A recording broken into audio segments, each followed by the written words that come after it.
Amber Vanhecke joins us from Texas this morning. You survived, my goodness, with a heck of a story to tell, didn't you? First of all, we were all asking, because it's the sort of thing I would do, how did you come to run out of petrol in the first place? Oh, man, I've been kicking myself for that for weeks now, 2 weeks now, almost. Gas or petrol was very expensive out there, about $2.70 a gallon, which I'm used to $2.09, $2.15. So I just filled up however much I thought I needed to get where what needed to go, as well as get back to a gas station. And I didn't allow for wiggle room in there, and that was my downfall in the end there. It's extraordinary, Amber, watching those video messages that you were recording as you were getting more and more desperate. I mean, 5 days is a very, very long time. Half a day is a long time these days for anyone to go without any contact, but 5 days. I mean, just how scared were you that you weren't going to get out? This might be a little too much information, but have you ever had to vomit from fear? Because that happened the first night, because I think that's when the panic was the greatest, because I wasn't thinking about what I was going to do next. I was mostly like panicking at that moment, and not, I wasn't collected, and I didn't have a plan. And you're still pretty shaky now. I don't blame. I mean, it's such a huge thing you've been through. The amazing thing is, though, is you did stop panicking, start collecting yourself, and come up with a plan. And you drew on stuff you'd learned as a scout, and also stuff you watched on TV. Talk us through that.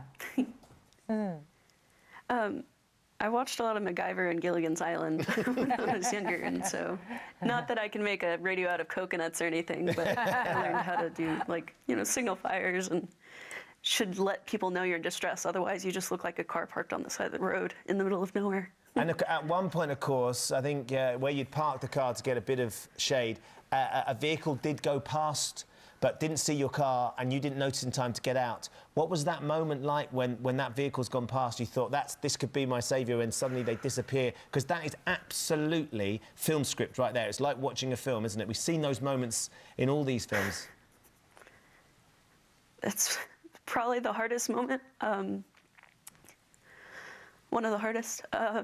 It was on the 4th day. And I remember hearing something that sounded a little louder than the airplanes I'd gotten used to hearing overhead.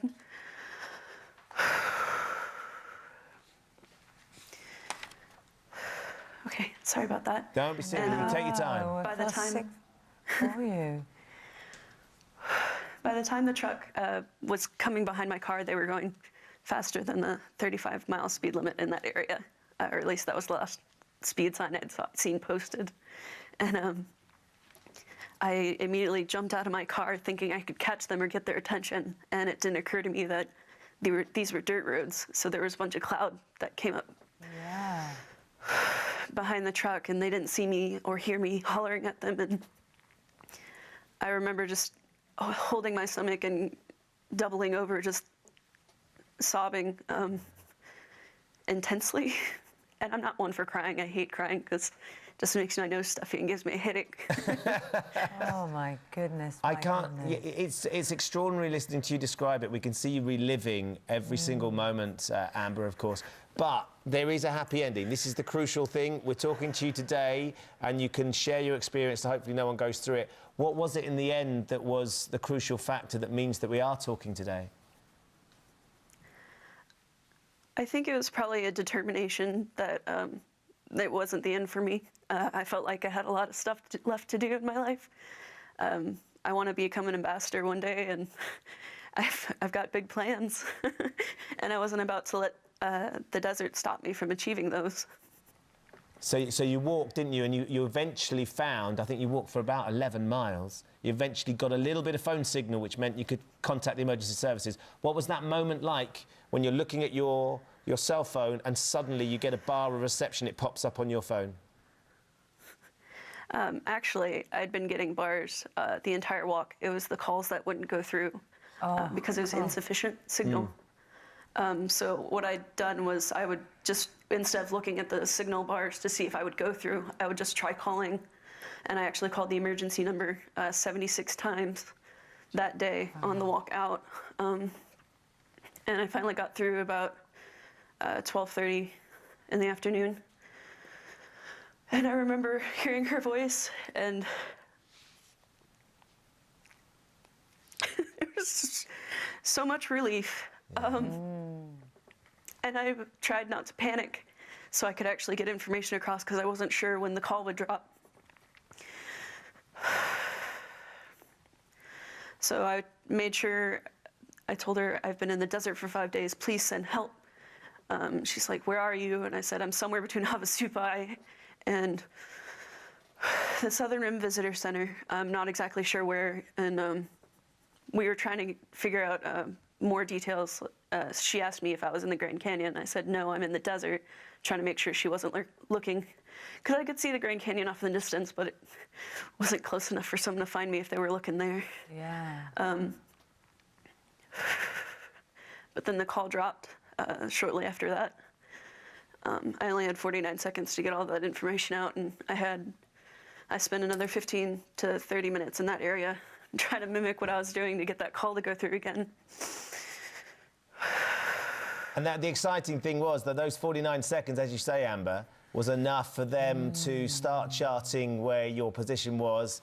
And then there was a helicopter that flew over and the helicopter that saw you. And in amongst all of this, and you've talked about the moments you've been through, that moment when you know the helicopter's seen you must have been something that will live with you for the rest of your life.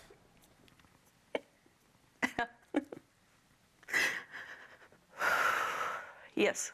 Yes, it definitely will. Especially once I realized they were landing, because over the 5 days, several helicopters had flown over me, and I thought they'd seen me, but obviously they hadn't. And so when this one started to slow down and come to the side to land, so I could, be taken care of, I just started crying, and the paramedic came up to me. He's like, "Hi, did you call?" I was. That's what you need at that moment, a comedian, isn't it? Oh, look, Amber. Absolutely. Sadly, we're out of time. We could talk to you for longer. It's a compelling story, and you tell it beautifully. We've lived every moment. We hope you're well, and you're well on the way to recovery now, and you can share your story, and hopefully people won't end up in a similar situation. Thank you so much for staying up late to speak to us this morning. It's been extraordinary. And don't leave home without a jerry can in your boot, is my advice for the future. I have one in there now. There you go. Oh, lovely to chat to you. Anybody born after the Second World War, jerry cans like a petrol can. Thank you so much, Amber. What an extraordinary story.